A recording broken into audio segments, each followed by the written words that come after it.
प्रभु, एक कलाकार के रूप में मैं सभी आध्यात्मिक परंपराओं के प्रति गहरी श्रद्धा रखता हूँ।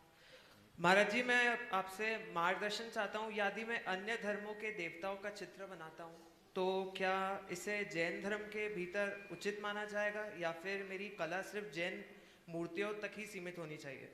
महाराज जी, मैं अपनी रचनात्मक स्वतंत्रता को कैसे जैन मूल्यों के प्रति सम्मान के साथ कैसे संतुलित कर सकूं, ये मेरी जिज्ञासा बहुत है। अच्छी बात। देखो, सफल एक बात यह है कि जीवन सफल करना है, करियर सफल करना है, और एक बात यह है कि सम्यक्त को भी सफल करना है। तो सम्यक दर्शन के 5 अतिचार हैं। शंका कांच विचिकित्सा, अन्य दृष्टि प्रशंसा, अन्य दृष्टि संस्थव।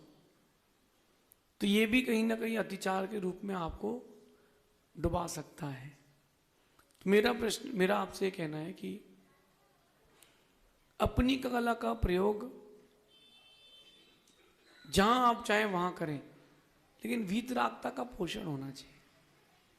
मैं ये नहीं कह रहा कि आप कलात्मक ना करें, करें, कलात्मक करें, बहुत सारे उपाय हैं।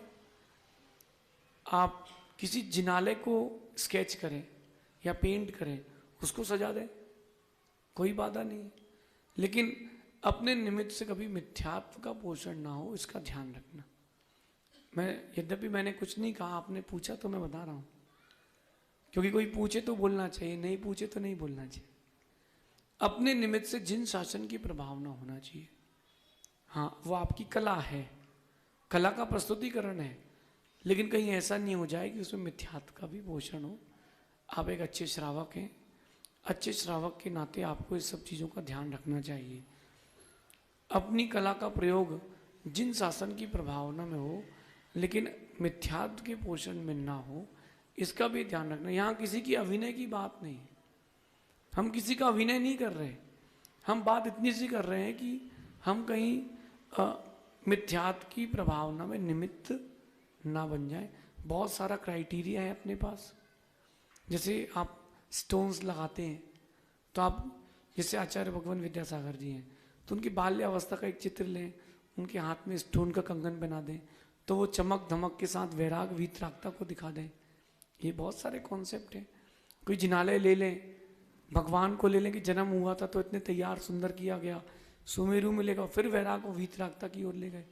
तो अपनी कला को आप दोनों तरीके से प्रस्तुत कर सकते हैं, सरागता से भी और वीतरागता से भी, लेकिन मिथ्यात्व का पोषण ना हो, इसका ध्यान रखें। अगली जिज्ञासा के लिए तैयार रहेंगी किरण जी बढ़जात्या। सभी मुनिराजों के चरणों में नमोस्तु नमोस्तु नमोस्तु इच्छा में। महाराज जी, एक छोटा सा प्रश्न है। आशा किसे कहते हैं, ये किस कर्म के उदय से होती है? आपकी पत्नी का नाम तो नहीं है? नहीं है। फिर आगे चलते। मेरी सिस्टर का नाम। हाँ, सिस्टर का नाम आशा। अच्छा, फिर मतलब वहां मत ले जाना। हम इसको अपन भावना में ले जाते, व्यक्तिगत नहीं ले जाते। व्यक्तिगत ले जाएंगे तो हमारा भी बहुत सारा काम हो जाएगा। देखिए, आशा जो है वो अपने अंदर की विपरीत कल्पना है। एक होता है आशावादी बनना, और एक होता है आशा करना। आशावादी का मतलब ये होता है कि आगे अच्छा होगा, ऐसे द्वार खोल करके मन में रखना कि पुरुषार्थ बंद नहीं करूंगा, ये होता है आशावादी। और एक होता है आशा, यानी इच्छाएं करना, चाहत करना। तो ध्यान रखना कि वो आपको डिसअपॉइंटमेंट ही देगी। आप कभी भी किसी से कोई आशा करेंगे और पूरी नहीं हुई तो डिसअपॉइंटमेंट होगा। अपन कहते हैं कि उस व्यक्ति ने धोखा दे दिया हमको, उसने हमारे साथ गलत कर दिया। अरे किसने क्या गलत कर दिया? तुम्हारी उम्मीदें तुम्हारी पूरी नहीं हो गई तो वो गलत हो गया। तो धोखा दिया उम्मीदों ने, आशा ने, और आपने व्यक्तिगत व्यक्ति को गलत मान लिया। तो ये आशाएं आपके जीवन में नुकसानदायक हैं। ये भावना की बात कर रहा हूं। तो जितनी ज्यादा हो सके निराशा नहीं रखना, लेकिन जो चाहत रूप वाली आशा है कि ये चीजें मिल जाए, वो चीजें मिल जाए, वो आपके जीवन में सुख शांति का हरण कर लेंगी। मैंने देखा है कि 1 इंच की जमीन के पीछे सगे भाई लड़ते हैं। कितनी?